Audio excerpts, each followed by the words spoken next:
Marlon, sa office tayo. Sir, yung best friend mo si Justin, ikakasal na pala, oh. Yan, oh. Nasa dyaryo. May kasama kagabi sa restaurant si Justin. Ayan. Ipapakasal na. Nag-propose sa isang girl. May picture pa ng sing-sing. Tara.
Okay.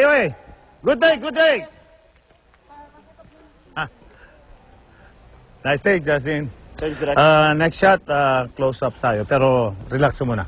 Okay? Thank you. Ralph! Yung next fight natin, anong plano mo?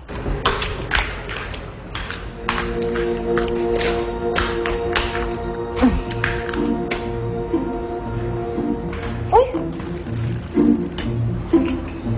Tinapon? Halos maputol yung daliri ko, tinapon lang. Sayang naman. Ang ganda talaga.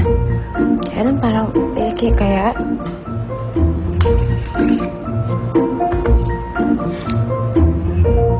Parang totoo yata to ah.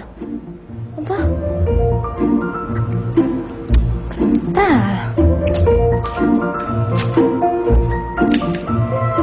Pakibigay ito sa armory. Dito ka pala. Dala ko lang yung mga ibang wardrobe mo and I'm sorry about last night. No, you're not. Kunin ko na yung ibang clothes mo. Sir Justin, may isa pa ho kayong bisita. Ang ginagawa mo dito? Justin, gusto ko lang sana mag-apologize about your dinner date last night. Hindi ko alam na magkasama kayo ni Eileen.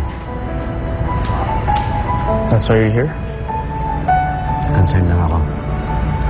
Concerned? Kung alam ko lang na magkasama kayong dalawa ni Eileen, hindi na sana ako tumawag. Kasi nga baka magalit ka. And I heard na nagpo-post ka raw kay Eileen. You heard wrong, bro. Anong sabi mo? Eileen, dito ako pala.